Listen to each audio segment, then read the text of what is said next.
Call the Town of Fuquay-Varina Planning Board to order. All rise, face the flag, and we'll do the Pledge of Allegiance. I pledge allegiance to the flag of the United States of America and to the republic for which it stands, one nation, under God, indivisible, with liberty and justice for all.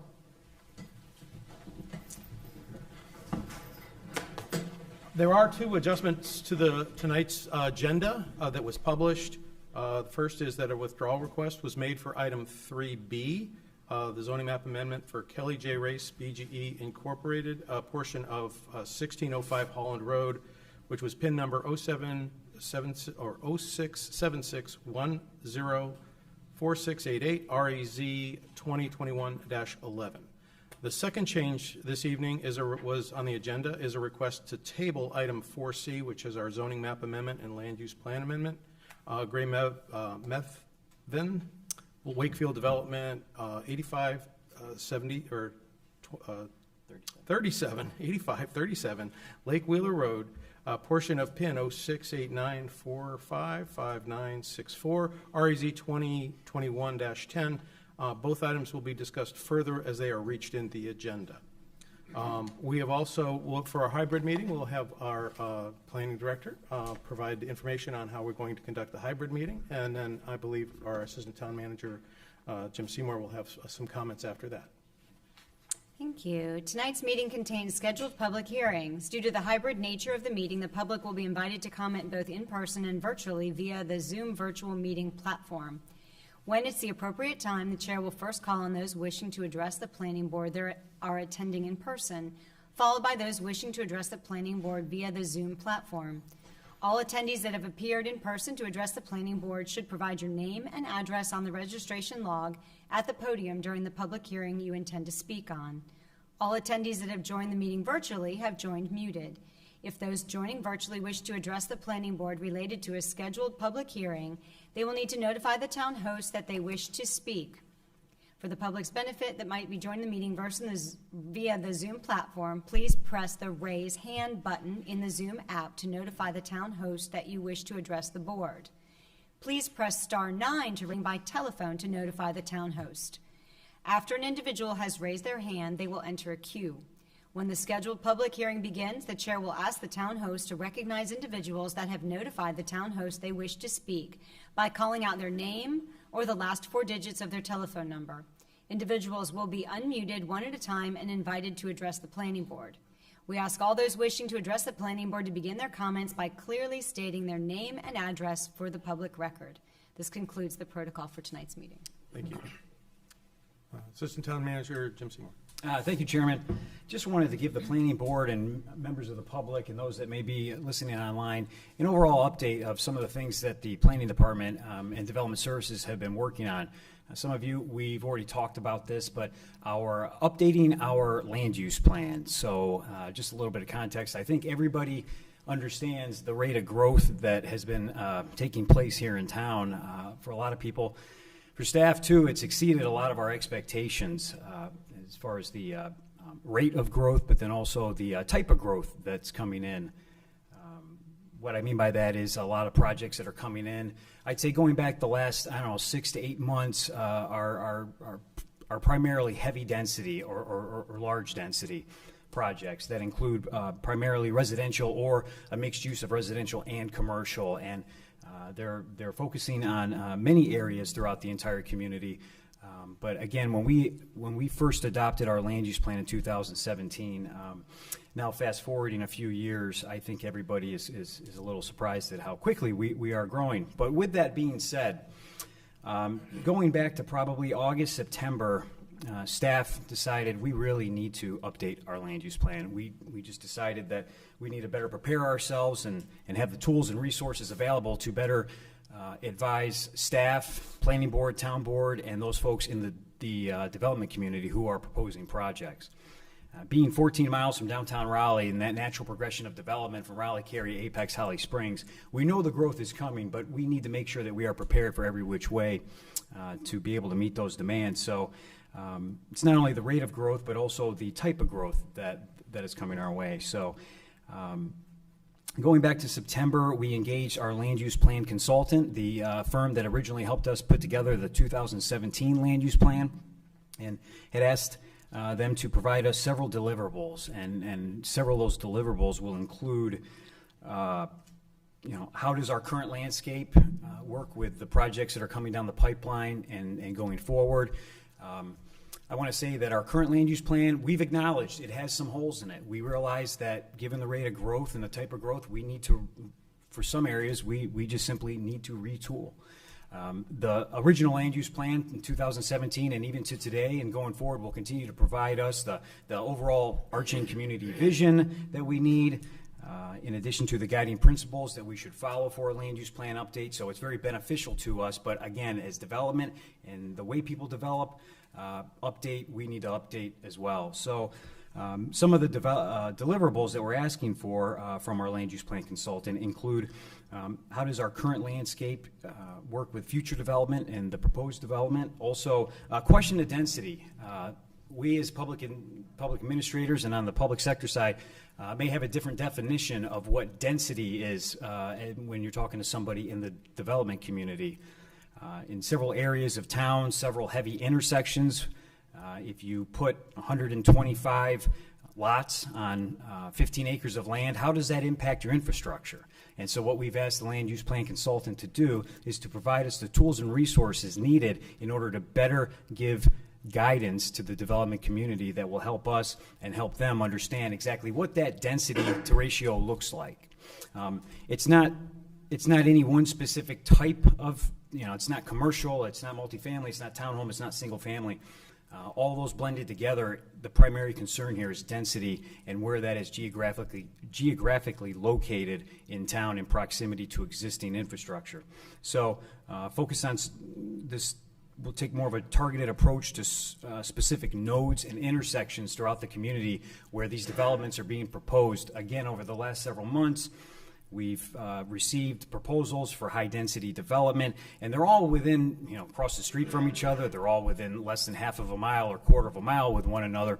And what we really want to know is what type of impact, what real impact will those uses end up having on our infrastructure, whether it be public utilities, water and sewer, whether it's roadway, whether it's traffic management. And so what we are expecting from our land use plan update is for the consultant to provide us the actual tools that we'll need in order to better give guidance on that. So really drilling down to as far as the characteristics, as far as how the various uses in several of these sites are supposed to gel with one another, but not only about the individual site that we're talking about, but how are the adjacent and contiguous sites impacted by this one development, and then development going forward in the future.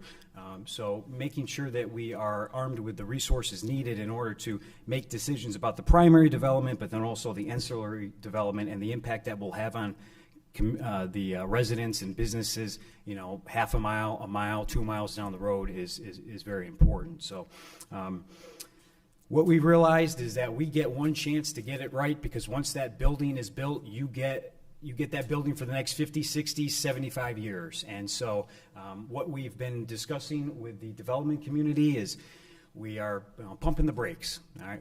I want to be clear, we're not stopping development, but we are pumping the brakes in order to aggressively update this land use plan that ultimately, I believe, will benefit everybody, whether you're on the town side of the table or whether you're on the development community, because we believe it is extremely important. And I understand that several developers and several projects have been in the queue for the last 3, 4, 5, 6 months, and we're asking everybody to be patient.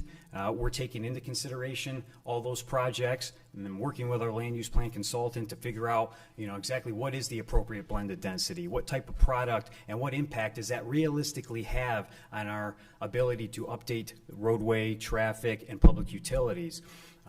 When you're in a community our size that is continuing to grow at the rate we are, and you're starting to see it beyond our, in our community in Harnett and Johnston County, it's important that we all be on the same page, and that this land use plan be as prescriptive up front as possible, that lays out that expectation for everybody from the onset. Again, our current land use plan is currently providing us good guidance and an overall vision.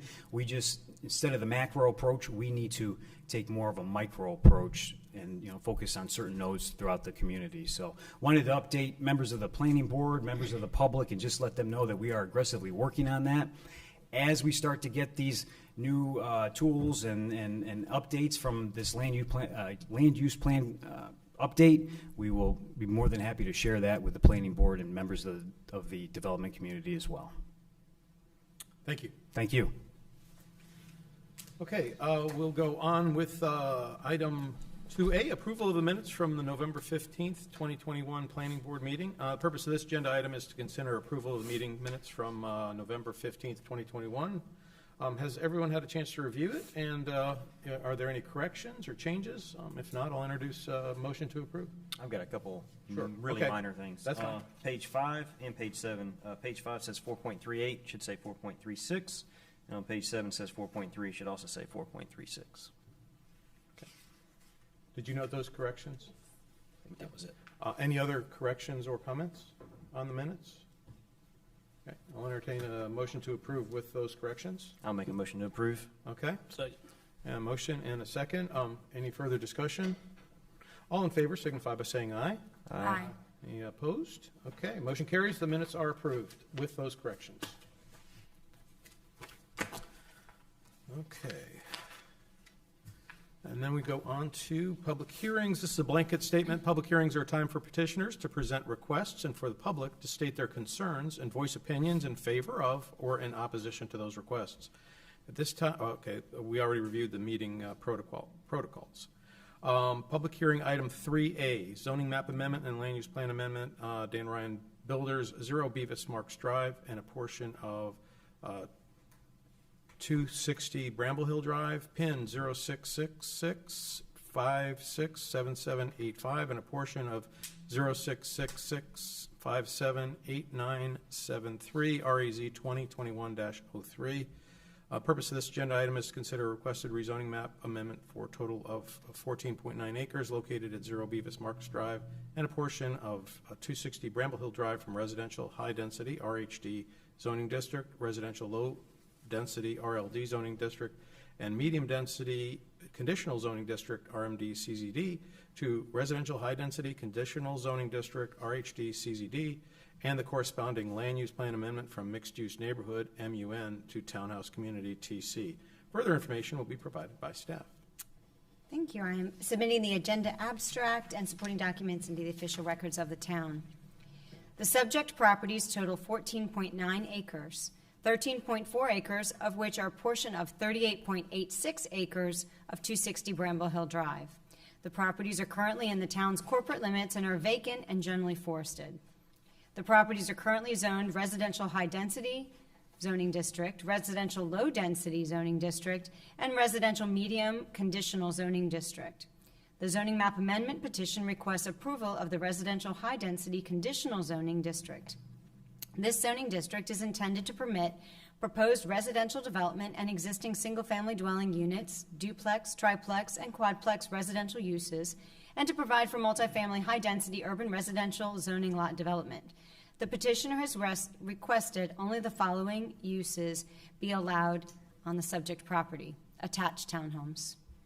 The petitioner has also requested the following site-specific conditions be made applicable to the properties.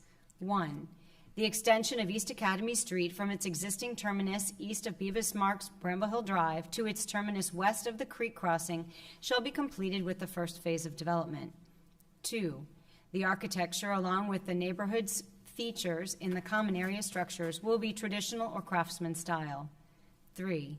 Common area residential structures will consist of a covered pavilion for mail kiosk with visitor parking, as well as a fenced-in dog park.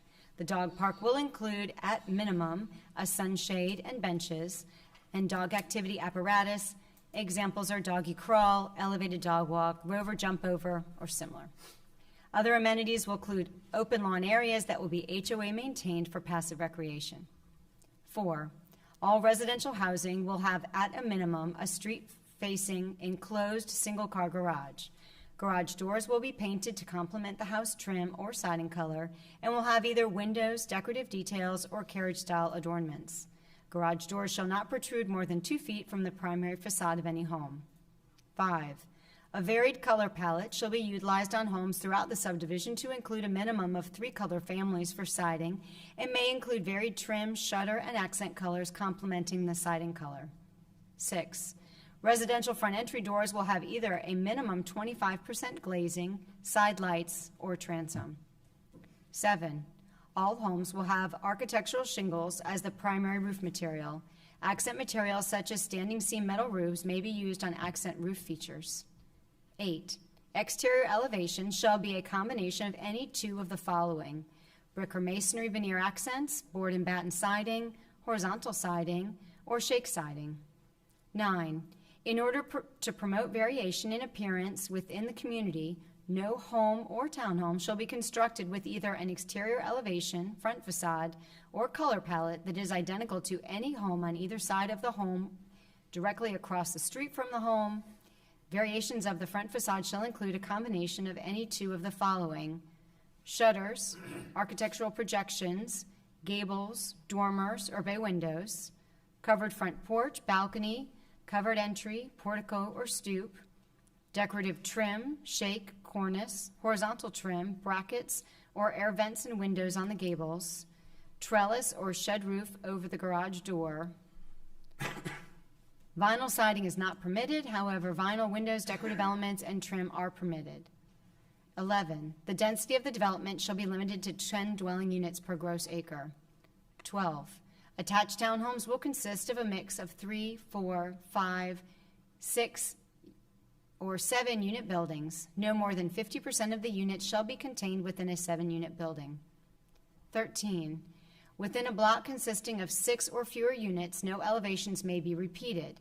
Within a block consisting of 7 units, a single elevation may only be repeated twice, provided that elevation is not adjacent to the same elevation. 14. The roof line of attached townhome buildings shall not consist of a single mass roof. Roof lines shall be broken up horizontally and/or vertically between every unit by staggering the unit a minimum of 12-inch or providing a minimum 12 inches vertical step between the units. 15. End units of a townhouse building shall include a minimum of 3 windows on the exterior side elevation and include either trim or shutters and provide a minimum 12-inch overhang or eave on the sides. 16. A 40-foot undisturbed natural evergreen buffer will remain between this project and the Sunset Forest neighborhood to the east. 17. A conceptual site plan has been included as a condition. This site plan has not been through the formal site plan review process, but is offered as a visual to support the rezoning. 18. 15-foot Type C buffer along Beavis Marks Drive shall be entirely evergreen where required. Surrounding properties are a mix of residential, institutional, and industrial uses. The Adland Place subdivision and the Northwick subdivision are directly to the west and south of the properties. Additionally, the Sunset Forest subdivision lies to the east, and the Calyx Senior Living Center, for which a site plan is approved but not yet under construction, is to the west. Northwest of the subject property is the Fuquay-Varina Community Library and the Wake County Southern Regional Center. To the southeast of the subject properties are several industrial sites, including TE Connectivity and Bob Barker, as well as the future site of the CCL Labeling Manufacturing Facility. There is a stormwater facility which serves the Adland Place subdivision directly south of the subject property. The 2035 Community Vision Land Use Plan designates the subject properties as the mixed-use neighborhood classification. Since the requested zoning is incompatible with the designation of mixed-use neighborhood, the petitioner has included a land use plan amendment as part of this zoning map petition, which will be described later in this report. Public water and sewer are available to serve the subject properties. The subject properties are located on and have access to Beavis Marks Drive and East Academy Street. Beavis Marks Drive is identified as a future collector street in the town's 2035 Community Transportation Plan and was extended as part of the Adland Place subdivision as a 60-foot right-of-way with sidewalks. The Community Transportation Plan identifies the portion of East Academy Street along the parcel frontage as a thoroughfare collector with a 60-foot right-of-way and sidewalks. Both Beavis Marks Drive and East Academy Street are maintained by the town of Fuquay-Varina and do not have traffic counts available at this time. The Community Transportation Plan additionally calls for East Academy Street to be extended west to east across 260 Bramble Hill Drive. at the northern boundary of the subject property to connect the existing portion of East Academy Street that runs through the Sunset Forest subdivision. The construction of this extension would create a vital connection to Purfoy Road and would provide for essential vehicular and pedestrian access to the rest of Academy Street and institutional uses such as the Fuquay-Varina Community Library. Furthermore, the Community Transportation Plan identifies 2 greenways on the property, one that runs north to south along the eastern boundary and one running diagonally from northwest to southeast across the bottom portion of the properties. The petitioner held a neighborhood meeting on September 28, 2021, online via a virtual meeting web application. The meeting report is attached and staff takes no position as to its content. The 2035 Community Vision Land Use Plan calls for the mixed-use neighborhood classification at the subject properties.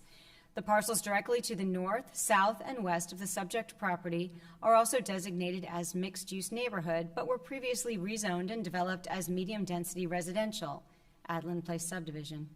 In 2016, the Adland Place subdivision was submitted and under review as an open space subdivision for single-family detached residential lots. At the time of the 2017 land use plan adoption, the neighboring property, including the Adland Place subdivision, was not adequately factored into the adopted land use plan when designated with the mixed-use neighborhood classification. The petitioner has proposed a land use plan amendment from mixed-use neighborhood to townhome community, as it is more compatible with the surrounding residential uses. The land use plan designation of mixed-use neighborhood calls for the integration of commercial uses. Given the subject property's internal proximity to existing residential uses, staff believes integrating commercial uses for the subject property would be inappropriate.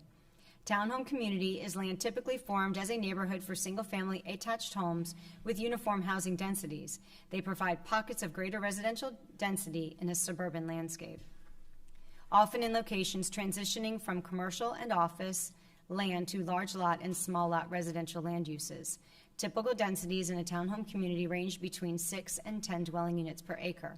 The voluntary zoning conditions provided for the whole development will ensure the desired quality of development is met, and the requested land use amendment will align the future use of the property with the surrounding neighborhoods. Staff recommends approval of the proposed zoning map amendment with the corresponding land use plan amendment. It is consistent with the intent and goals of the 2035 Community Vision Land Use Plan and is reasonable in the public's best interest for the following reasons. Although the requested zoning map amendment is not consistent with the 2035 Community Vision Land Use Plan classification of mixed-use neighborhood, the petitioner has opted to request a change of the land use plan to townhome community, which is more appropriate to the surrounding existing residential neighborhoods and proposed residential uses. The requested zoning map amendment supports the 2035 Community Vision Land Use Plan's recommendation, LU3, encourage transitional uses and intensities in and around project boundaries, and CF1, invest in existing growth areas. Conditions proposed by the petitioner effectively limit future development, and development of the properties would create a vital roadway connection. This item was tabled at both the October 18th, 2021 and the November 15th, 2021 Planning Board meetings to allow staff to further work with the petitioner on proposed uses and conditions associated with the subject properties. I am available to answer any questions. Does anyone on the board have any questions at this point? Okay, the public hearing is now open. Does anyone wish to speak in favor of this rezoning and land use plan amendment? Please state your name and address for the record. My name is Jay Colvin, 4009 Periwinkle Blue Lane, Raleigh. I'm with Dan Ryan Builders, the applicant. Thank you all for hearing our request. We've built and developed within Fuquay for the last several years, most recently in Adland Place, which we are almost to the end of. It's been a successful project. This piece of land came to our attention back then. We had worked with the landowner before on it. There's a lot of environmental constraints on it that didn't quite match with what the market was demanding at the time. Revisited it later on and have been working with them since then. The project, we believe, as proposed, is much more consistent with the surrounding residential uses, the by right uses on the residential high density portion, allow for much more intense development. Again, the intention of this is really to clean up some residual land use classifications within this parcel that don't quite match with the residential high density. We are excited about building a high quality homes here.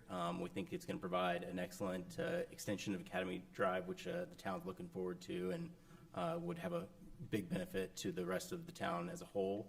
And again, I'm here to answer any questions that you all might have about the project, the homes, and what our intentions are. Thank you. Thank you. Does anyone else wish to speak in favor of this rezoning and land use plan amendment? Anyone else in favor? Is there anyone online that's in favor? There are no hands raised. All right. Does anyone wish to speak in opposition to this land use plan amendment and zoning amendment? Please come up to the podium, state your name and address for the record if you wish to speak.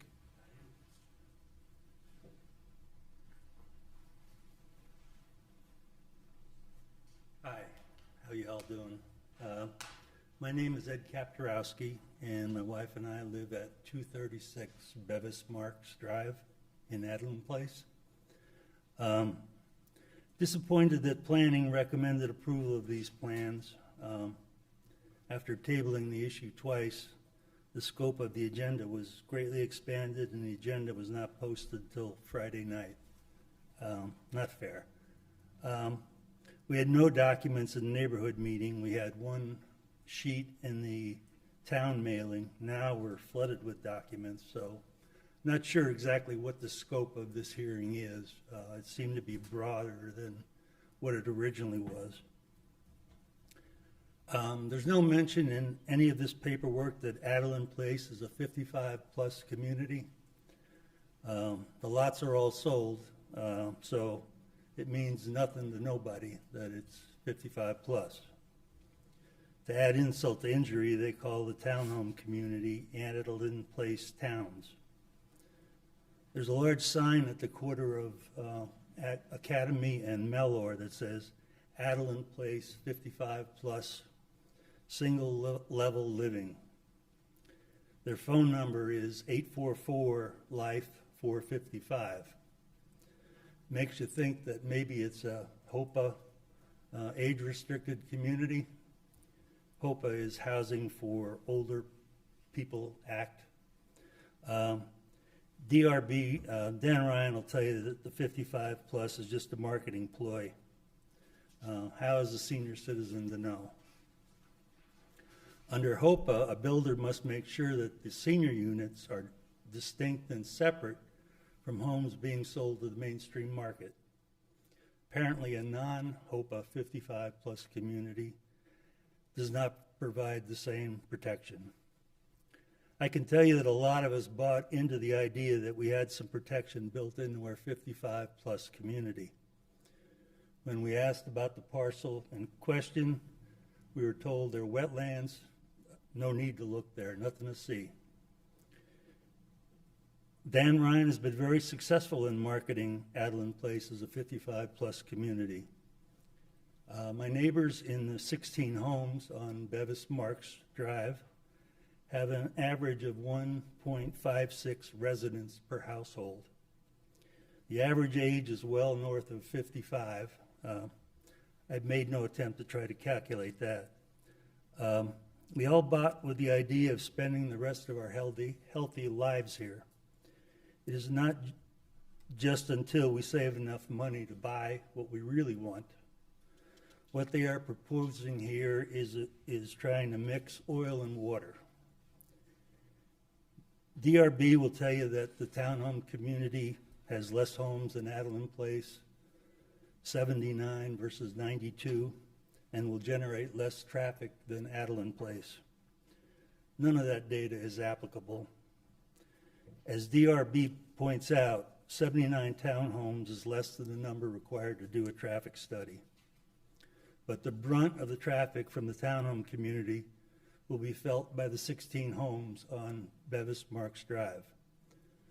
Those 16 homes with an average of 1.56 retired residents per household versus 79 townhomes. Those are the numbers that should be compared. Right now, we have what we thought we were buying. On any given day, I walk my dog every day. On any given day, I can walk down the middle of the street. Maybe have to step aside once or twice for some traffic going by, but it's the kind of environment that a 55-plus community should have. 55-plus communities should not be used as collector streets for other high-density developments. Look around at any other 55-plus communities, whether it's Forge Creek or Evergreen and Clayton, High Ridge or Carolina Gardens and Fuquay, and look at Adeline Place in light of Adeline Place towns. Why is this high density? All the surrounding residential property is low or medium density, detached single-family residential. Our concern is traffic and the loss of the serenity and security of the 55-plus retirement community. Who does it fall on to preserve this?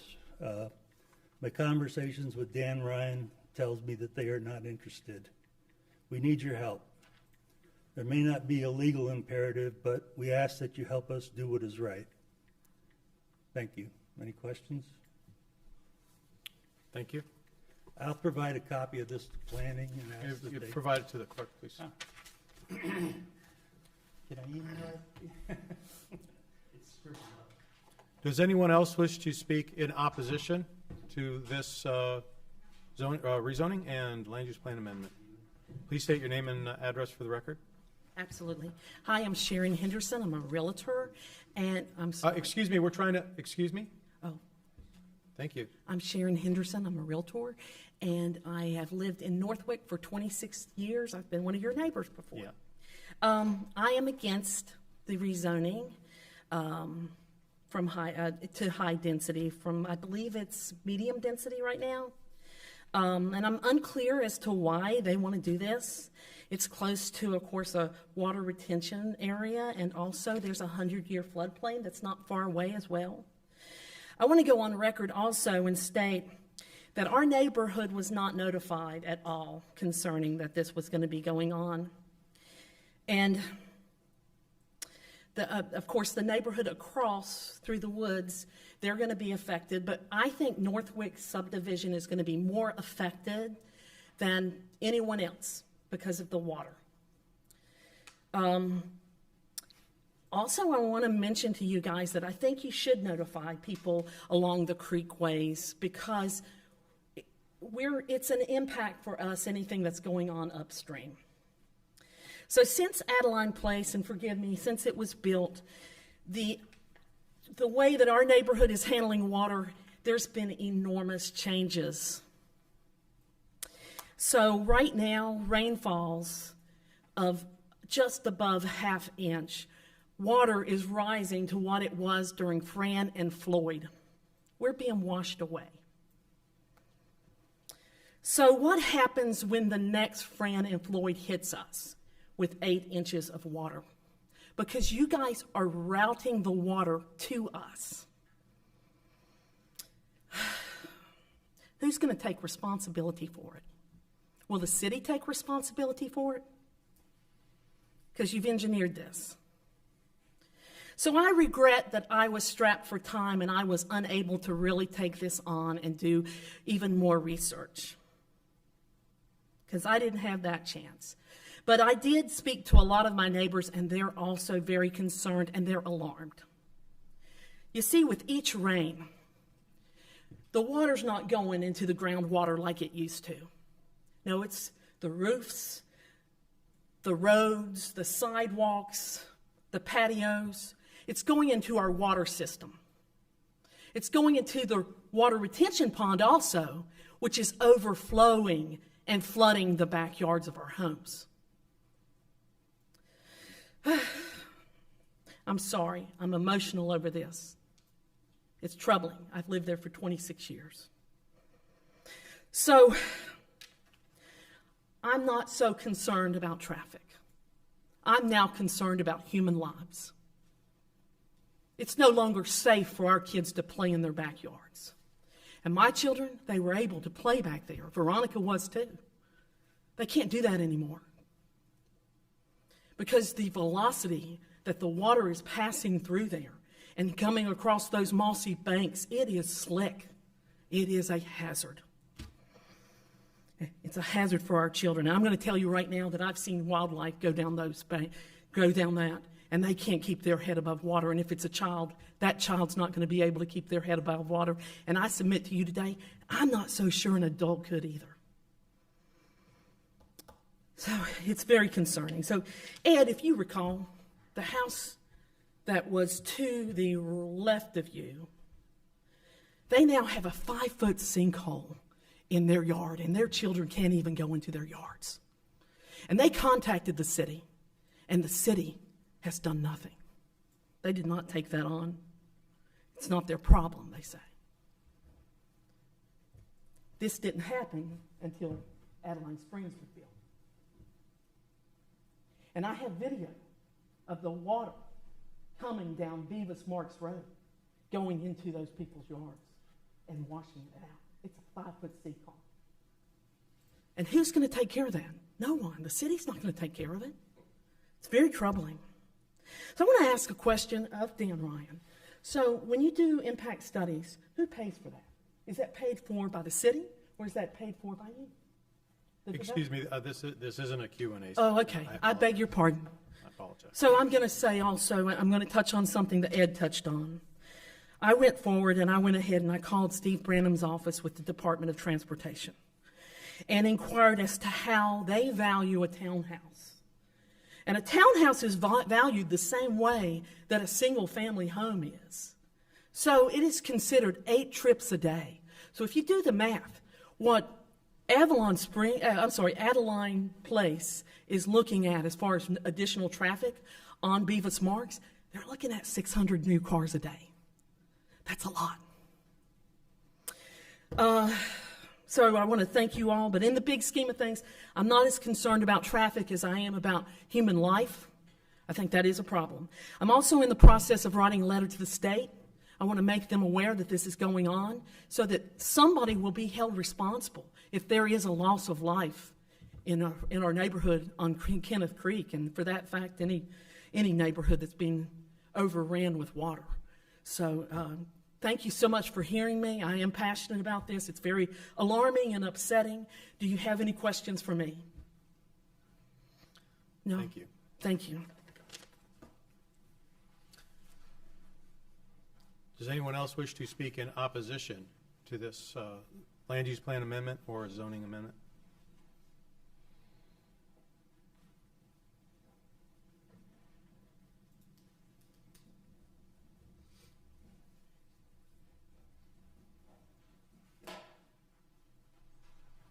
Clarence Matthews, 239 Malure Drive in Adeline Place.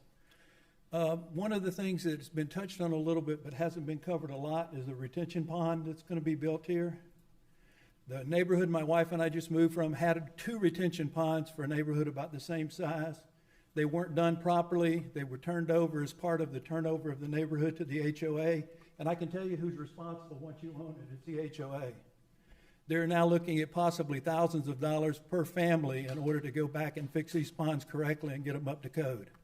So I see that as a major concern. So I think that we need to make sure that there's good engineering studies for A, where it is now, and B, where it's going to be when they bring in this new development. One just personal comment. I grew up in the 60s in Atlanta, Georgia. It was awesome. It was an awesome place to live.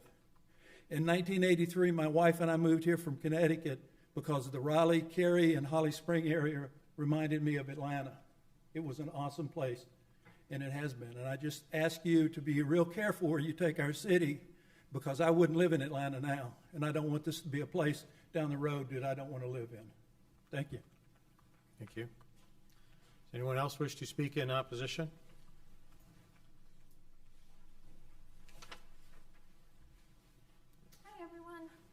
My name is Sydney Gardner, and I live at 908 Old Wick Drive. Thank you so much for giving me the opportunity to speak today. I can't tell you how badly I wish I did not have to be here. I am in scrubs. I just ran off from work. There's another girl. I'm sure you all feel the same way. It is Christmas and there are cookies to be eaten somewhere. But unfortunately, as a healthcare provider, I feel I have to address what I consider to be a public health concern. For that reason, I have concerns about the rezoning of the property on Beavis Marks. We got a lot of information tonight about the aesthetics of what Dan Ryan intends to do with these townhomes, but not much about how they intend to address the issues they've already created and continue to create for the existing residents of Adeline Place and Northwick. As a property owner whose land adjoins the waterway and whose property adjoins the proposed development, at no point was I made aware of any meeting, any neighborhood meeting with Dan Ryan Homes to get this information. So beyond that, let me begin by saying I am very blessed to have found a home in my childhood neighborhood and to have the opportunity to move back to Fuquay. This is a wonderful town.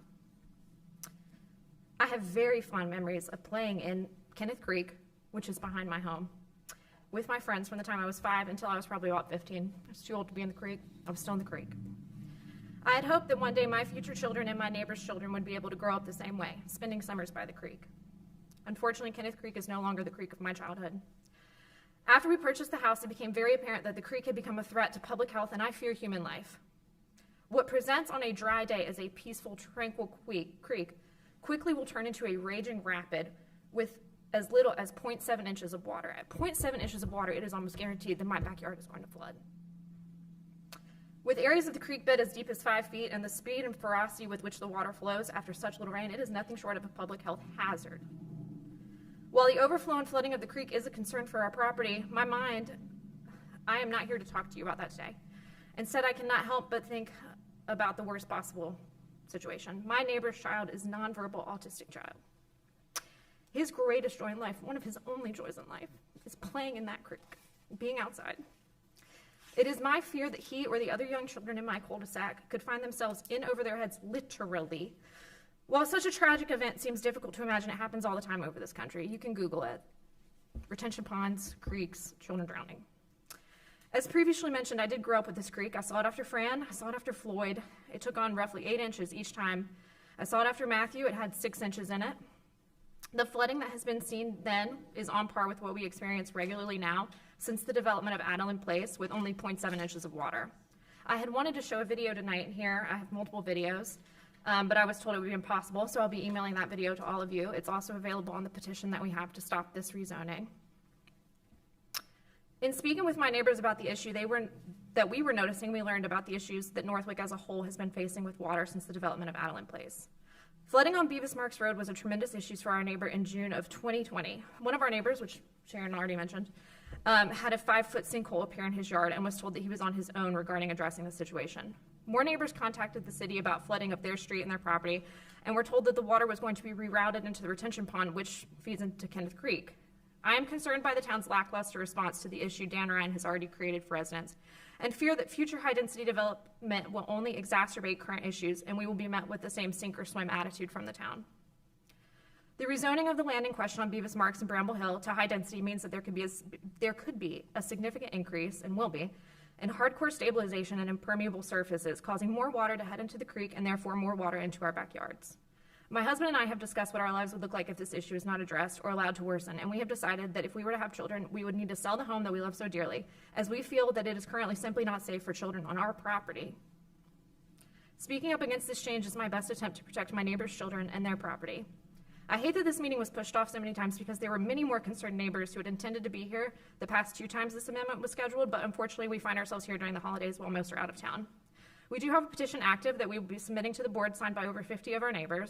And I implore you to think tonight about the safety of the current residents when considering this amendment, and I thank you all for your time and happy holidays. Thank you. Thank you.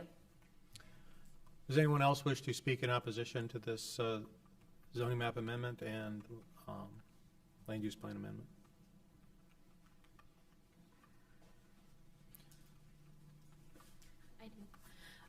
My name is Elizabeth Parent. I currently live at 8620 Jordan Meadow Drive, Fuquay-Varina, but I am currently in the process of purchasing and moving into 904 Old Wick Drive, Fuquay-Varina, which is, I believe, 2 houses down from Sydney.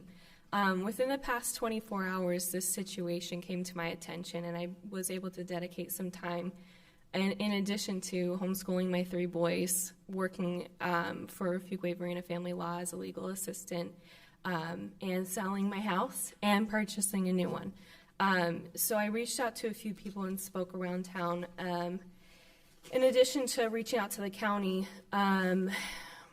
Timothy Maloney, Director of Wake County Planning, Development, and Inspections, in regards to this whole plan, he said, I agree that any more development will exacerbate the flooding situation.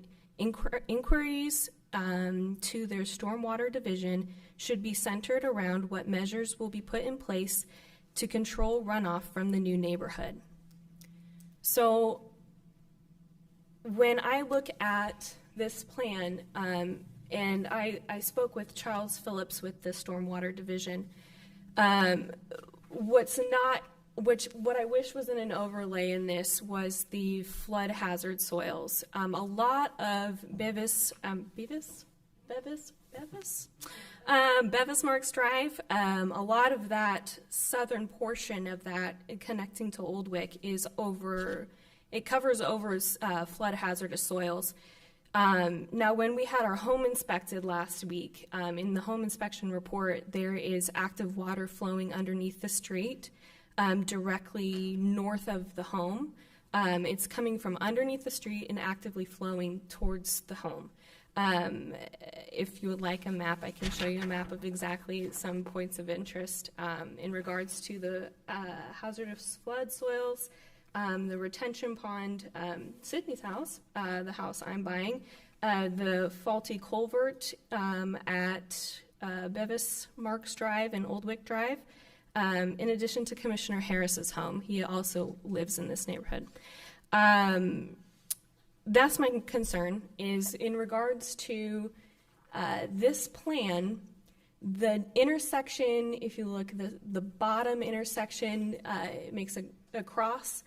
That directly is over flood hazardous soils. So the maintenance for the city, the maintenance for those roads that will cost the city are expensive. When I talked to Charles Phillips today, he said that any runoff within the right-of-way the city maintains. Now that also includes the runoff that is being experienced on the property I'm purchasing. That is included in that. That is in the right-of-way, and all of the southern portion of the Bevis Marks Drive is included in there, as well as it cuts across the corner lot of Academy Street, East Academy, and Bevis Marks Drive. That corner lot, the hazardous soils go right across there. So whatever that, I'm guessing that black splotch by the cul-de-sac is the proposed retention, which has not been proposed to the Stormwater Division. They have not heard anything in regards to this. And I confirmed that within an hour of this meeting. And so that building, what I believe is a building on there, is directly on top of that flood hazardous soils. So that will affect the property owners there, as well as when I look at this, it's a little bit different because this is not pointing north, this is pointing east, east is up. So if you look at the eastern portion and go all the way along there, all the way down to the retention pond that is currently in place, that is all within the 100-year floodplain. So that is all, they will all feel the impacts of that. And as the environmental impacts get worse, because climate change, that will only grow. And what I heard from Timothy Maloney is that these maps could be out of date. They could be worse than they are now. And as we hear from Sydney and the other woman who owns in Northwick, clearly there's a drainage issue. I believe you experienced it as well, living in the Northwick neighborhood. Clearly there's a current drainage issue in the Northwick neighborhood, and it's being expanded by Adeline Place, but it will only continue to get worse with this new development being in.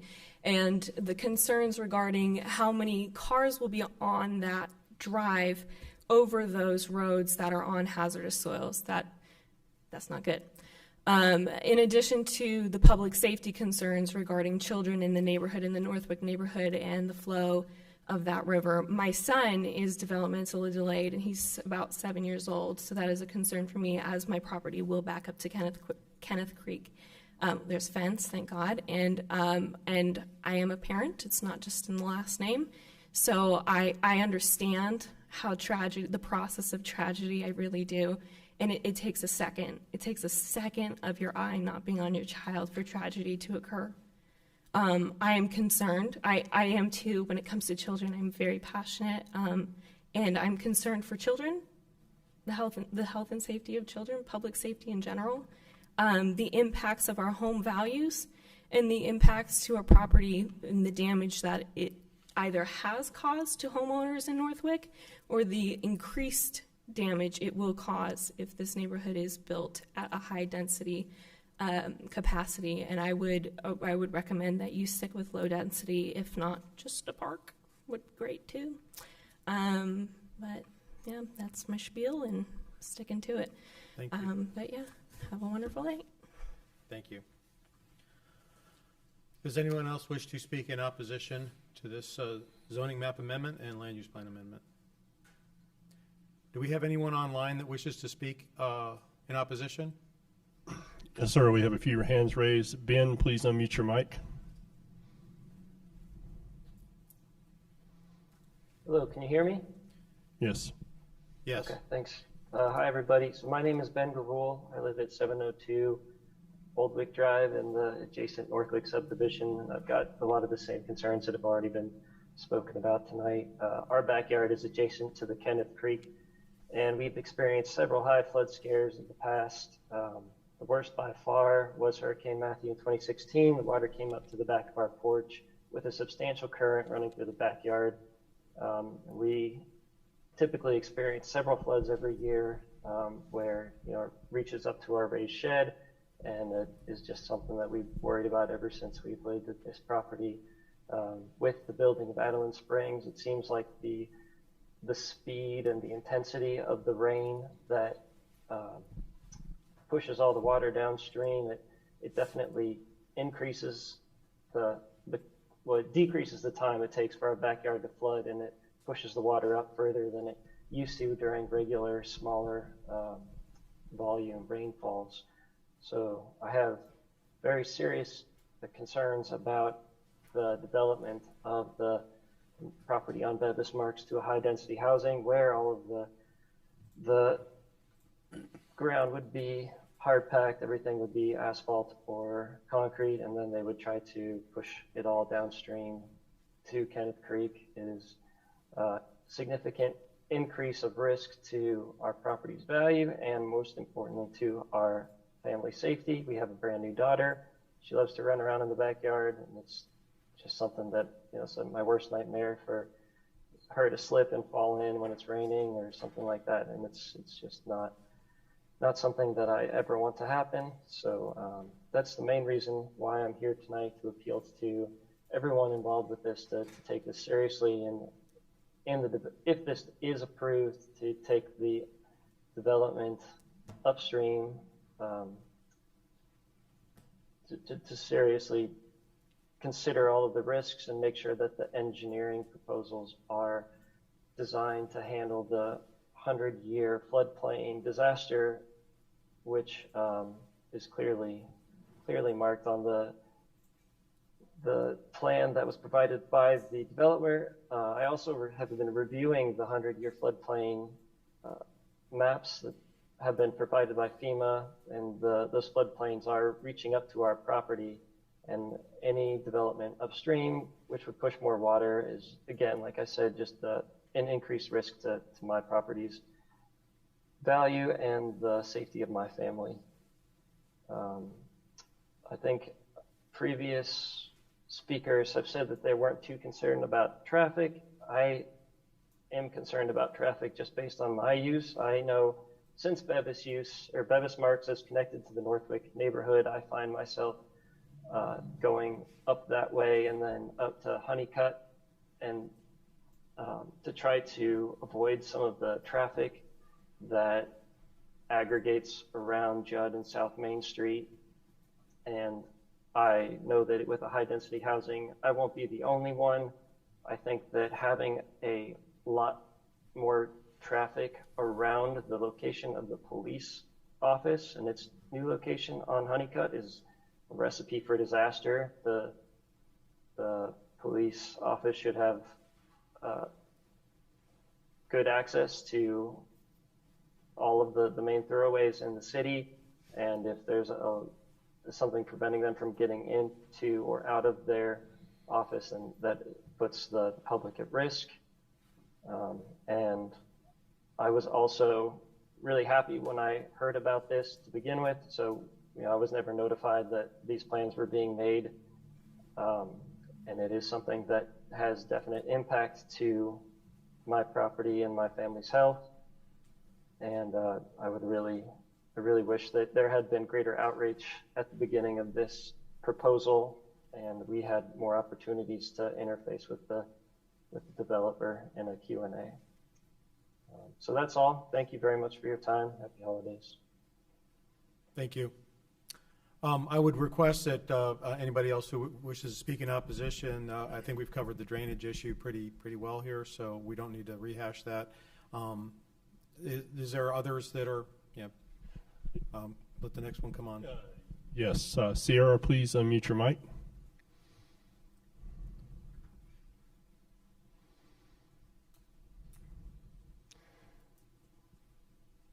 Sierra Royster, there we go. Hello. Hey, this is actually Scott Royster at 1329 East Stone Arch Drive from the Sunset Forest neighborhood, the adjacent neighborhood. My issue is with the connecting of the East Academy Street through the middle of our established neighborhood. We have a 20-plus-year-old neighborhood, and the fact that they're going to try to connect the roads through an established neighborhood with all the kids that are in here that play throughout the subdivision seems a little absurd, and the safety factor in itself is just is unreal. Fuquay, when they did all this and they wanted to plan that extension, I don't think they planned for the amount of inflow of population that has come. And we all know we ride through Fuquay and we see how bad traffic is. And the last thing I want is that much traffic flowing through the middle of our neighborhood. And it's overwhelming. They're already trying to put in 150 townhomes behind our street. And with the 75 it seems like they're putting there, it's just the influx of cars and vehicles just seems to be ridiculous and unsafe for all the kids, all the families, anybody around. So that's more what I'm addressing in the adjacent neighborhood for us. Thank you. Did you say there was one more? Yes, sir. Mariela Dunstan Torres, please unmute your mic. Yeah, my name is Maria Dunstan Torres. I live at 1305 East Academy Street in the Sunset Forest subdivision. And like Scott said, we have plenty of kids that ride their bikes on the street up and down, and scooters and strollers and all of that. And for me, living at the edge of Academy Street, we already have, I've worked from home now since the pandemic, and we already have, I would say, upwards of 12 cars a day that come barreling down East Academy Street thinking that the road continues, and it doesn't. And when I questioned Dan Ryan Homes as to having some speed humps put into place, I was told that the city wouldn't do it because it would impede the snow plows that would be coming down our road, which seems ridiculous because it doesn't snow here very often, if at all. And there are several neighborhoods around the Fuquay area that do have speed humps in their neighborhood. So that is one thing that I am concerned about, traffic. And I understand that you said that we don't need to talk about the water flow anymore, but sir, you don't live in this neighborhood, and our backyards already flood when you spit on the sidewalk. And I know that my home in particular is directly on top of that floodplain. We do have the creek that runs behind our home. And when it when they were building our homes, they brought in soil so that they could build our homes to be out of the flood area. And it's still not, we still have to have flood insurance. We have an easement in our backyard as well, and that's our responsibility to take care of and not the town's. And it is already a struggle to keep it unblocked with the amount of rainfall and debris that goes into it. And adding these homes, I lived in Cary at the time, they were widening Maynard Road, and it caused significant damage to the houses around that road with flooding in their basements and in their crawl spaces, and the town did nothing about it. And I do not want to be that type of homeowner that doesn't have a town that cares enough about their property or their children to take care of them and make sure that they're safe. Thank you for your time. Thank you. Is there anyone else with that wishes to speak in opposition? No more hands raised. All right, the public hearing is now closed. Can I address a couple of those concerns? Yes, the public hearing is now closed. Steph, if you could address some of the concerns that were brought up by the citizens. So just for clarification, notification is required, and the neighborhood meeting is required to include properties within a 200-foot perimeter around the subject property. So that's who was notified. The property, can you go back one? And just to point out, on the upper right-hand map, the property is currently zoned residential high density. The majority of the property currently is not RMD, which would permit townhouse development. So this is sort of an overall correction of land use plan in addition to the rezoning of those two lower, smaller portions. Again, I contacted the engineering department while we were in this meeting just to see if they had any background information about drainage and flood issues. He did mention that, I believe it's Northwick, the older neighborhood has a few homes that were actually built in the FEMA floodplain, and that neighborhood does not have any stormwater controls like Adamant Place does, and that Adamant Place has stormwater control measures that are designed to handle both water quality and quantity issues. So just also for clarification, the town manages both our erosion and stormwater control. That is not anything regulated by Wake County. So they would not have any information on that because that is not their jurisdiction. And any development, can you go back to the layout? Any development here moving forward would have to provide stormwater management for this development. And the intention, without getting into the nitty-gritty of it, of stormwater management, is it will capture and treat the water and release it at the same rate that it did prior to development, and that's what has to be proven. Just for clarification, the dark green section, that is a dog park. That is not intended to be No, not for stormwater. stormwater management, right? And then also, both Beavis Marks and Adlin Place are on our CTP as required collector roads. So they were always intended by the town to be collector roads and not local residential roads. And then last thing I have is just emergency services is also a reason that we don't support speed bumps. You know, if someone calls 911, we want that fire truck or ambulance to be able to get there quickly, and speed bumps can inhibit that response time, not just snowplows. Last thing I just wanted to notice if you notice the recommendation for this, looking at what the last condition was is that the type C buffer would be entirely evergreen. The town did have a concern that we really would like that continuous evergreen buffer along the entire Beavis Marks frontage, and so the recommendation was that the driveway orientation, that last unit be shifted or moved in such a way that the buffer can continue across that entire frontage. Okay. Does anyone on the planning board have any questions or any discussion? Pam hit a lot of the highlights. Yeah.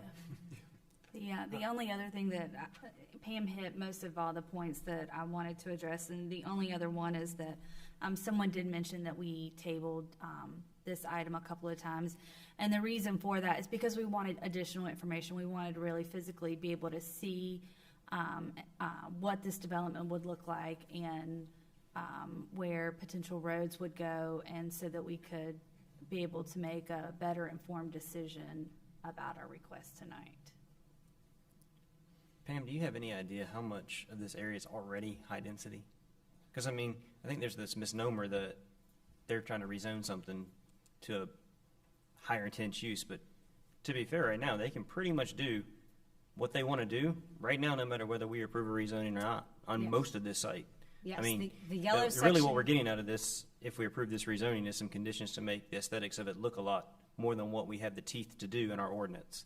I think that's important for the public to understand, is that this thing's already zoned for what they want to do.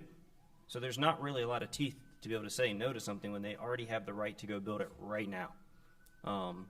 So this is, maybe they can't build it on this whole thing, but in the grand scheme of things, the little piece that is low density really shouldn't even be low density, if you look at the map. But for whatever reason, you have this kind of weird hodgepodge of residential densities in this one little area. But the majority of the site looks like it's already high density. Do you have any idea how much of the, 14.9 acres is already high density? I believe it's close to that 13 that's mentioned. Yeah, so if we look at it from that standpoint, and we're already at close to 14, and they could actually go up to 16 units an acre, and you do the math on that, you're almost in a less situation than you are density-wise if you do 14.9 with the condition that they have to set it at 10. I mean, understanding the residents' concerns, but at this point, it's already high density. Like, we don't have the teeth to do anything about that. So at this point, we have to evaluate it as if, what are we getting in for the conditions that are being offered? That's just kind of where my head's at with it. Right. The original request was actually just to rezone the residential low-density and medium-density conditional portion to bring them in compliance with the RHD for the rest of the parcel. Staff did not recommend that because that would put a strange donut hole in the mixed-use neighborhood, and we thought it would be much better, you're correct, to get all the zoning conditions attached to the entire property in addition to do a better, really a correction to the land use plan at this time. All right. So as far as stormwater goes, do you guys have any latitude or teeth that require any additional stormwater studies once this thing gets to construction drawings, or, I mean, at what point does that get analyzed? Because really understanding those concerns are valid, but at this point, again, nothing that we would approve or not approve right now would stop that. It's already currently zoned what it needs to be zoned to do exactly what it is they want to do. So at what point along the line in the process does somebody look at that? Is that, and I'm assuming that occurs, after this rezoning level. So Right. I'm guessing that's what I'm asking. Does the ordinance have the teeth for the engineering department to require those studies? It's there. Yes. Right. So that is- that would be construction documents. Right, so it's and not for this level of where we're at. In fact, normally at this level, we don't even have this kind of plan. Right. We're actually well ahead of the game in terms of understanding what's going to be laid down on the ground compared to what we, normally would see. Any other discussion? Anybody have any concerns? Follow up. Pam, you mentioned Academy and Deb's Marks Drive are in the current transportation plan. Can you remind me when that plan was adopted, and were these two roads included in prior plans? How long have they been on the map or the books? At least 2017 when the most recent plan was adopted. You can see them on that lower right hand with the light gray dashed lines. So East Academy Street on the east side there is a stub street. It was always intended to. Yeah, go through. that's been there ever since that. I mean, I lived in Northwick, so I'm very aware that East Academy, that's why it was always confusing to people, because why is it called East Academy? It's because eventually they're going to build through here. That's why it was called East Academy, because eventually they were going to build through there and actually connect Academy Street all the way through into downtown, which now that I live in downtown, I think people would be able to visit us better. But anyways, any other concerns or? And if not, I'd be open to a motion if we're ready to move forward. Yes. The existing retention pond there, the comments about safety, and I understand that. What precautions are required? Is there fencing required, or does all of that get looked at a later part in engineering? That definitely is the purview of the engineering department. I do not believe fencing is required. I would assume that would be depending on slopes and other features of the facility, whether it posed a danger or not. Yeah, depending on how they're built, that's, yeah, you can have, you can see retention ponds that don't even look like retention ponds until it rains, you know, they're just a field, and then when it rains, they fill up, so. Everybody else feel any other questions or comments? Just one thing I wanted to clarify. If you go back to the staff map, there are some proposed greenways that are coming through this property and surrounding it. Are any of these going to be included in the future site plan approvals? Yep, they would be required at preliminary subdivision plan. Okay.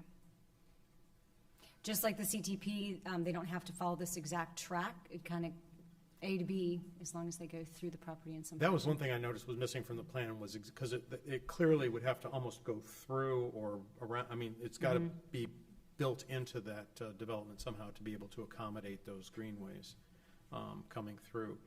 But again, that's, that one greenway goes all the way to downtown too, so, nice.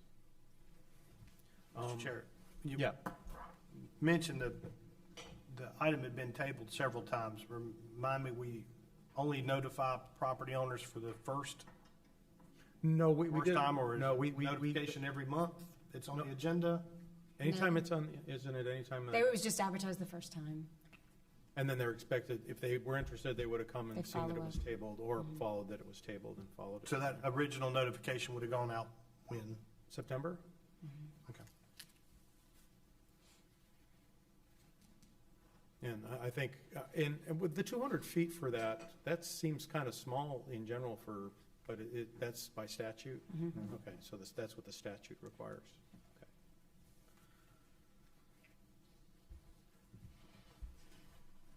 Well, I don't particularly like it, but I do like the fact that we're getting some conditions out of it. And I do think it's important to note that use by rights and understanding what you can and can't do with properties. I mean, they're already zoned to do what they want to do. I would encourage Dan Ryan to look at the stormwater situation. If there's people being flooded downstream, you kind of have an obligation to at least research what you've already built and ensure that it's built correctly and it's operating correctly. That's just being a good neighbor and being a good builder in the town. So with that, I'll make a motion to recommend approval of REZ 2021-09, a zoning map amendment as presented by staff. Okay, we've got a motion. Do I hear a second? I'll second. Okay, we have a motion and a second. Any further discussion? All in favor signify by saying aye. Aye. Any opposed? Okay, motion carries. We're on to the next item. All right. Let me make sure we go. That was. Okay, now we're into the new public hearings. Item 4A, which is Town Code Amendment, Town of Fuquay-Varina. Please keep it quiet. We still have business to conduct here as you exit. Town Code Amendment, Town of Fuquay-Varina Land Development Ordinance, LDO Amendment Number 16, CTA 2021-05. Purpose of this agenda item is to consider a proposed text amendment to the Town Code of Ordinances, Part 9 Land Development Ordinance, Amendment 16, that addresses several areas for improvement. Further information provided by staff.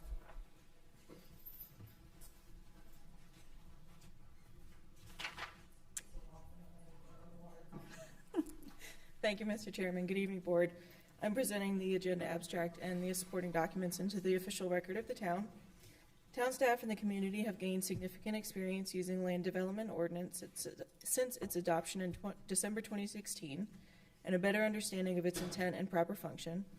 As a result, this amendment seeks to harness that experience in the form of clarifications and technical corrections to the LDO's language.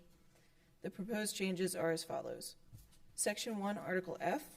Article F has undergone a complete rewrite and is attached herein as Attachment A. Changes included are a consolidation of the permitted use table with the form-based permitted use table, which was previously part of Appendix B, a comprehensive restructuring of the permitted use table factoring in modernized land development uses. The development standards which accompany the permitted use table have been amended to provide clarity, correct clerical errors, and update the use regulations to respond to modernized development land uses. Section 2, Article G. Clerical errors have been edited in Section 9-1305 that indicate the date for which standards apply. Language has been removed from Section 9-1309 and compiled in Section 9-1255. Previously, there were additional development standards for accessory structures listed here that were more appropriately located in the accessory structure section of Article F, Section 9-1255. Section 3, Article H. The allowance for parapets to be included as an architectural treatment for commercial buildings has been removed. Section 4, Article K. Language has been added to Section 9-1502 that nonconforming places of worship existing at the time of this amendment will be permitted to expand upon approval of a special use permit and site plan. Section 5, Article M. Language has been added to Section 9-1606 that requires developers to provide as a covenant of a subdivision and enforceable by the homeowners association provisions that an easement can be granted to the town on common areas owned by the homeowners association without the action of bringing lot owners together, or joinder. Language has been removed from Section 9-1606 that requires cross-access between industrial uses. Cross-access is not typically encouraged between industrial sites. A grammatical error has been edited in Section 9-1611, where the term low-density residential LDR was used instead of residential low-density RLD. Section 6, Article N. Language has been added in the section that indicates that all privately owned LDO-required off-street parking lot lighting is required to be maintained and operational. The option for gravel to be used as residential parking material has been removed to be consistent with the standards in other sections of the LDO. Section 7, Article O. Language in Section 9-1710 indicating that buffers are only required between non-residential uses has been removed. It has been the practice of staff to require buffers anywhere in the LDO otherwise requires. This language is contradictory to other sections of the LDO. Language has been removed from Section 9-1713 that placed an unreasonable standard on landscape plantings in the Type C buffers. The language now achieves the same result without user confusion. Section 8, Article P. Language has been removed from Sections 9-1752 and 9-1753 that instituted staggered terms for both the Planning Board and Board of Adjustment. The terms are overly complicated and do not achieve the intended result. All Planning Board and Board of Adjustment members will serve 3-year terms without exception. Staggering of terms has happened organically, so that required staggering is no longer necessary. Section 9, Article Q. The requirement for system development fees, water and sewer, has been removed from this section as it is no longer applicable per state statutes. In 2021, the town stopped collecting system development fees at the time of final plat, now collects fees at the time of building permit application in compliance with North Carolina general statutes. 2 references to Article F in Section 9-1808 have been updated to conform with the changes made in Article F. A grammatical error has been fixed in Section 9-1808, where the word site was spelled sire. The requirement for the pre-submittal meeting has been added to the section on street closures. Previously, this was not a requirement, but staff feels pre-submittal meetings for this process will be valuable in ensuring accuracy and efficiency of submittals. Additionally, it has been clarified that the submission of your street closure application should be made to the planning department rather than the town clerk. While the town clerk is ultimately responsible for facilitating the approval, the planning department collects and processes the requests and forwards it to the town clerk. Section 10, Article S. Article S has undergone a rewrite to align with the changes made in Article F, as well as clarify, condense, and modernize some definitions. It is herein included as Attachment B. Section 11, Appendix A. An error has been corrected in Section 9-2003 that indicated the section was referring to the Downtown Center 1 district when it was referring to the Downtown Center 2 instead. Section 12, Appendix B. Several edits have been made to Appendix B to align it with changes made to the permitted use table. Previously, Appendix B had a separate permitted use table that addressed permitted uses in the form-based districts of residential mixed use, neighborhood mixed use, and urban mixed use. In practice, this was confusing and not user-friendly. Condensing the 2 permitted use tables gives the user a single place to reference when researching permitted uses. This section's amendments include 2 tables which are included herein as attachments C and D. Section 13, Appendix D, a grammatical error has been corrected in Section 9-5000. Staff recommends approval of the proposed town code recommended amendment. It is reasonable and in the public's best interest as it improves upon the land development's ordinance intent to modernize, provide sustainability, and allows for ease of use and enforcement, specifically concerning the town's current standards. And I am happy to answer any questions. Are there any questions on this? Yeah, would you elaborate on Section 4, Article K, concerning the churches? So any churches that are currently allowed can expand as long as they amend their special use permit and their site plan. Okay, thank you. Any other questions? I have a few, but I can wait till after the public hearing is fine, or do them now, whatever's easier. We got a hearing, so. Why don't you ask them now, and then? Yeah, I was just, I guess maybe it's more of a comment than a question, but, it looks like we're changing and putting certain uses in one specific zoning category, which I think is okay. But, like, for instance, places of worship, conference center, and educational facilities, it looks like they only have, like, one spot they can go in. When we're doing this land use plan amendment, we should probably look and make sure there's adequate enough land for them to go. Because it really it sets a bad precedent when we put them in one category, but then we have a land use plan that doesn't have any place for them to go. You almost basically by default are casting them aside, and I don't think that really shows what we're adequately trying to do. You're trying to position them in places where we think they should go in the town, which is fine, but if we don't have adequate room for them to go, then we've kind of pigeonholed them into some place that really is not fair. And I think we've seen some of that stuff come to the board before, and I think it just kind of leaves a bad taste in everybody's mouth, I think, when you read it like that. My other question was, why was private removed from some of the uses instead of public in the utility section? Is there a reason for it to go to private, and how does that work? I guess I should be looking at you, huh? That's fine. We all worked on it, so we're all happy to answer questions. I think in reference to your first question, we are doing this in conjunction with the land use plan amendment. This will inform the land use plan update. So that has definitely been a topic of conversation about specifically the suburban office allocation for the land use plan, which would be the office and institutional equivalent. It seemed like the primary one that things were getting put into. We've been talking about that, and this will definitely inform that update as well. And then your other question, remind me again. About the private versus public utilities. Under the utilities, public utilities was stricken and it was made into private utilities. And I didn't know if we were getting into a situation where you guys are having a lot of private utilities come in that you need places for them to go, and what happens to... I don't think it just seemed kind of weird why that was being struck out. I didn't quite understand that one. If I recall our concern, it was with the... Previously, I think we had private utilities being allowed anywhere public utilities were, and our conversation was centered more around the necessity of that. Just more like telecom and stuff like that, like gas companies, things like that, of that nature? No, this would be private water and sewer. So aqua or septic.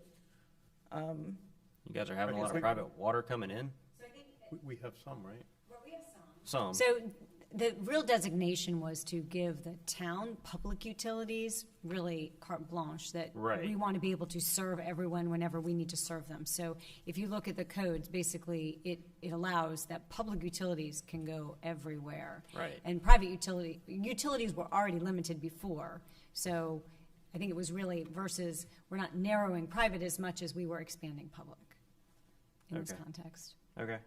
And then just to also speak to the assembly uses, we have through time experienced that most assembly uses are very different from standard commercial uses as far as access and cross-access and some of the other development standards. And it seems more appropriate. Place of worship was over by itself when really it is one of the general assembly uses. And if we can put assembly uses all together and treat them equally, we can also address their specific needs that differ from a retail shopping center. Sure. They're very I think we heard an argument with cross-access about how they're like schools, huh? Exactly.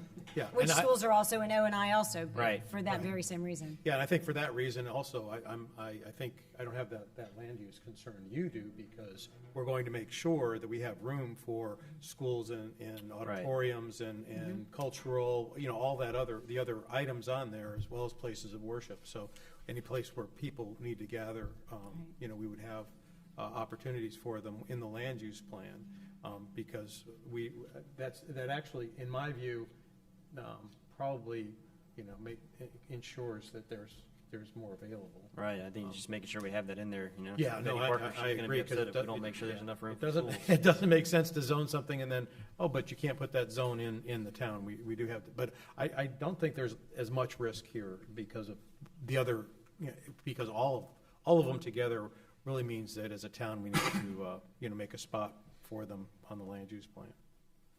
Yeah, I've got a couple more. I don't want to go ahead. bogart the whole meeting here, but I got a couple more. I've written down some stuff. So, one thing is, it looks like we were doing a lot of changes to uses. I think that's good, but I think the one thing that would be worth looking at for staff is to look at how the land use and how the uses are listed in was it Article F, and how that relates to the buffering ordinance. And we have like 8 uses in the buffers, but we have 42 in the use regulation. So there's a correlation between those two to help understand what those bufferings are and how things are classified. I think could be something that we need to look at as well when we get into this. You mean like the use types and right. landscaping section? The use types, there's 4 in type 4, but if you go to residential, we've got 8 or so under allowable uses. So trying to correlate those two together it's almost like trying to correlate your zoning and your land use plan at this point. Sometimes they don't jive. And I think trying to get those two more married up, I think we have would be talked helpful. about that. We've also talked about making the terminology more consistent. Right. Because there's some differing terminology between what we call our uses and what the landscaping section has as far as uses are concerned. Sure. But also in several situations, in those landscape category uses, those are the general categories that you'll find so it would be assembly use. Right. Be specifically, it might be a grouping of uses and not list out every single one. So, but it should map like what. Not everything's going to be, tit for tat, but just somewhere in there in that general scheme. And the only other question I had was, how did you guys come to some of these thresholds for things? And I was just going to pull something out, like I was reading there, and it's 15,000 barrels per year, and that's like a threshold for a brewery versus a microbrewery versus a distillery. Like, how do we get to these thresholds? Are you guys looking at other places and your neighbors, and are we comparable to them, or how do you guys get to that point? So yes, we are looking at our neighbors, but I believe that 15,000 number specifically was something that came from the North Carolina State Building Code. Okay. There is a surprising amount of regulations that the building code puts in place for hazardous but still sort of public friendly uses like distilleries, where you are producing something that could be hazardous. There's a vapor and I suppose the flammable liquid situation, but you also have sort of this burgeoning market of distillery and brewery tours and things like that, so they're trying to marry the two. Sure. So the 15,000 number is what was applicable to less intense. Right, I was just curious how we were getting to the threshold. Yeah, it is a specific number. Okay, I'm done bogarting the meeting. Any other questions on this before we Yeah, I just want to get clarity on Section 5, Article M, where it requires developers to provide a covenant of a subdivision. So this can occur while the subdivision is being developed, if it's like in phases, and then additional easements need to be. So the draft of the covenants is required with preliminary subdivision, and there are several elements in the code already that are required to be included. Things that the HOA will be responsible for maintaining all buffers and street trees on both HOA and residential properties. This was one advised by the town lawyer that if and at any time under development in the future, if the town needs an easement across HOA open space for utility, that we don't have to get every single one of those residents to sign on, that the HOA has the authority to grant that easement across HOA property. Did this come from my subdivision? Sorry. So can the HOA also not sign off on it and then you can't? They could, but it won't require every single resident to agree and have to be involved in the whole. The HOA has the authority to grant access over the open space land. Okay. Is that the nice way you do it before you intimately domain it? It is. HOA versus suing every property owner in the subdivision. Gotcha. So that was my contribution. I've had to do that before. Did you have anything else? No, that was all. Okay.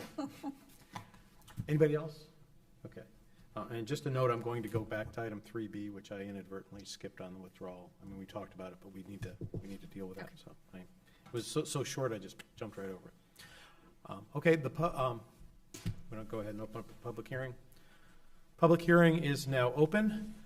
Does anyone wish to speak in favor of this town code amendment? Does anyone wish to speak in favor of this town code amendment? Is there anyone online that wishes to speak? There are no hands raised. Okay. Does anyone wish to speak in opposition to this town code amendment? Anyone in opposition to this town code amendment wish to speak? Is there anyone online that wishes to speak in opposition? There are no hands raised. Okay, the public hearing is now closed, and I would look to the board for either further discussion or a motion. I'll move we approve the town code amendment CTA 2021-05, land development ordinance amendment number 16. Second. Oh, you can have that. Merry Christmas. Okay. And we do have at least one second. Any further discussion on this? All in favor signify by saying aye. Aye. Any opposed? Motion carries. Mr. Chairman, I would just like to make a comment if possible. Yes. I would just like to thank Pam and Alyssa.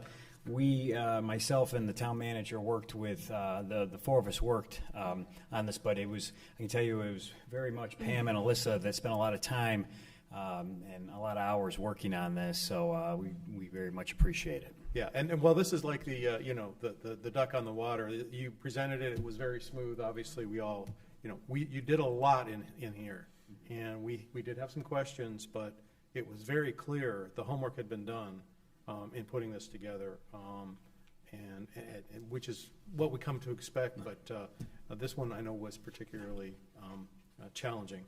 Especially with some of the other challenges that the planning department specifically has. So I do appreciate it as well. So we're really excited about it. Yes, thank you. And this, and again, I really like the fact that we can use our land development ordinance in this way, where amendments even of this magnitude are actually very straightforward. They're not complex, and I'm sure the town attorney can. Has memories of before we had an actual LDO, and what it would take to make any change of this magnitude was impossible, which is why we put it in. But So good will work. we get a new preview of the new plan when it comes? The land use plan that you're New talking? land use plan?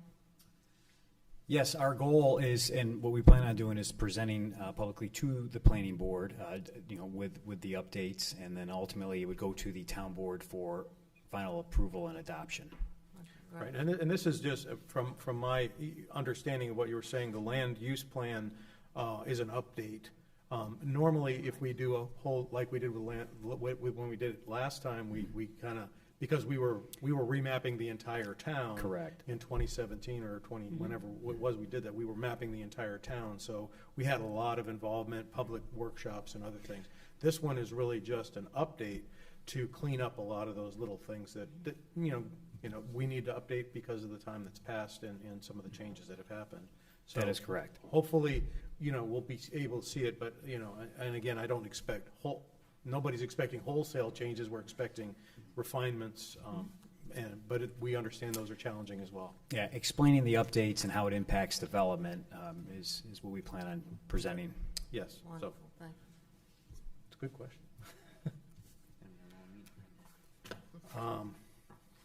Okay, so we've got that vote out of the way. Let's go to item 3B. Zoning map amendment for Kelly G. Race BCE Incorporated, a portion of 1605 Holland Road, PIN 0676104688, RAZ 2021. Purpose of this agenda item is to withdraw A requested zoning map amendment for a total of 29.91 acres located on a portion of 1605 Holland Road from residential agricultural zoning district to the residential medium density conditional zoning district, RMDCZD. As this item is withdrawn, there's no further information to be provided by staff, and we can simply move on to the next item. Okay. I just want to make sure we covered that properly. And then we're on to, this was the other one that was withdrawn, right? Yeah, it's tabled. Yeah, or wants us to table. Okay, so let's go through that one. Town Code Amendment, WJB Partners LLC, multifamily infill development, CTA 2021-06, item to be tabled. Purpose of this agenda item is to consider a proposed text amendment to the Town Code of Ordinances, Part 9 Land Development Ordinance that addresses multifamily infill development. Further information will be provided by staff. Is there anything you want to cover before we? You can go Okay, ahead. so I will. Do we have to open up? Do we have to open up the?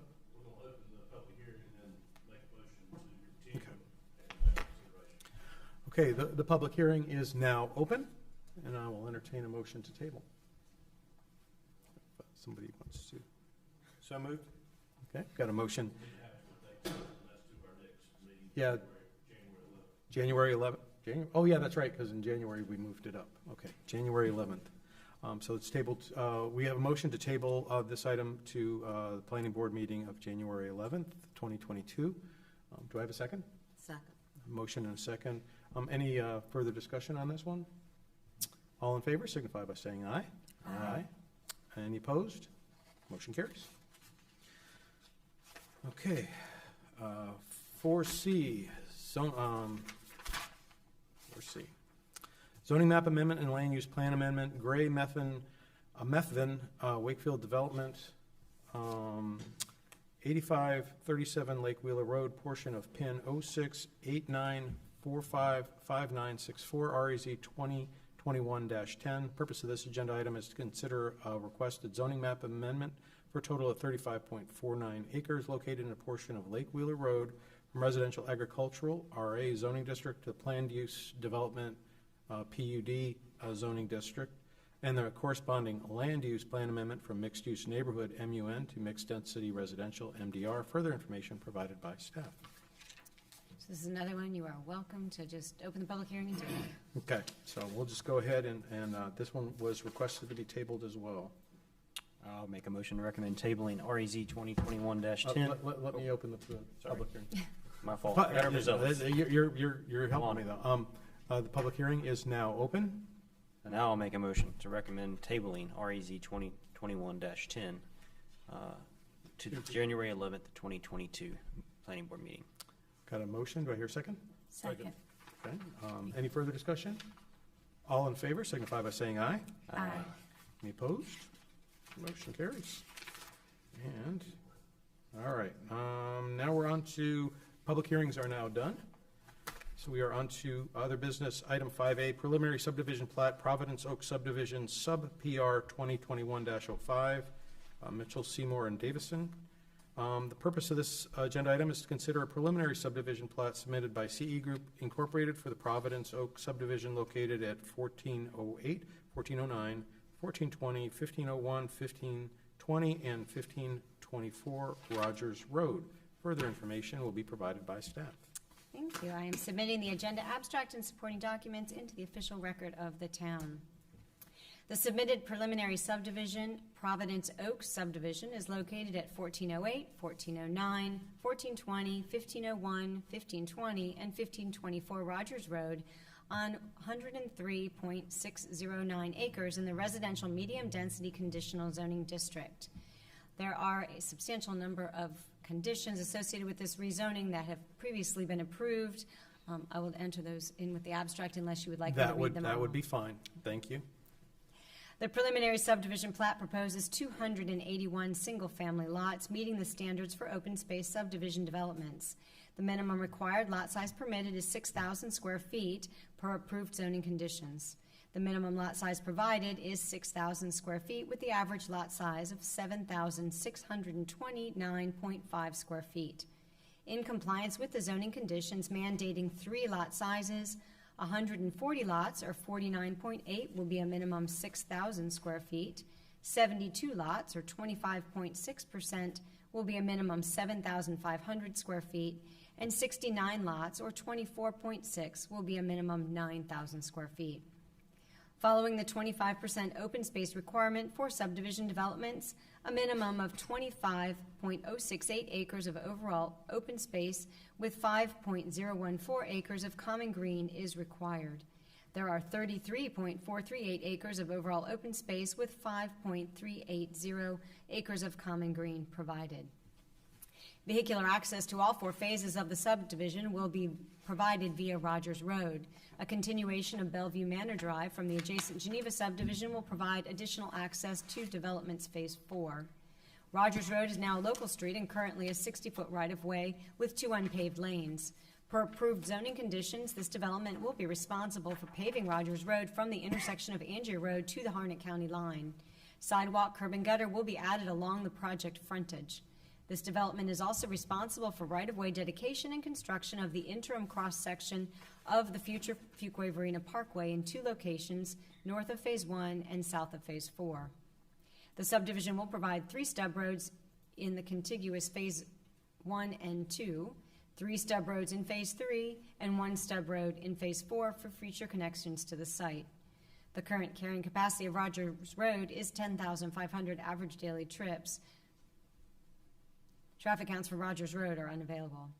Public water and sewer are available to serve the subject property. Utility infrastructure will be installed by the developer. The proposed preliminary subdivision plat meets all town requirements, and as such, staff recommends approval. I'm available for any questions.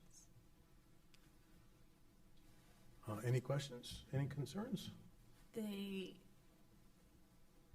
road that looks, is that a road right below the subdivision at the Harnett County line? It's an easement. I think it's an access, so they would have to maintain that.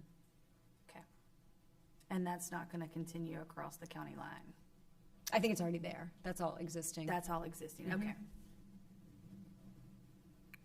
Is the reason for the fee in lieu of the Fuquay-Varina Parkway because it's just kind of an odd shape to build? Is it? Yes. And that they're just paying for that frontage they have kind of on the back end? And are they paying? I didn't see where they were paying anything on the front end for that little like satellite piece, like the piece Phase to the 4, north. Yeah. on the north one. No, so the fee in lieu will be processed and approved by the town board with its construction drawing Okay. phase. But it is for that interim section of the parkway. I think it's smart. It doesn't make sense to build that little section, but. Yeah, it makes sense for it to be all done at once. Yeah. Any other questions or concern? Otherwise, I'll entertain a motion to approve. I'll make a motion to recommend approval of the Providence Oak preliminary subdivision plat SUB-PR 2021-05 as presented and recommended. I'll second it. Got a motion and a second. Any further discussion? All in favor signify by saying aye. Aye. Any opposed? Motion carries. Okay, the last item is planning staff report. This we received as information. Were there any questions about the staff report? Okay. I'm open to a motion to adjourn. So moved. I'll jump up at once. We have a motion. Do we have a second? Well, no discussion on adjournment. All in favor signify by saying aye. Aye. Opposed? Merry Christmas, y'all. Motion carries.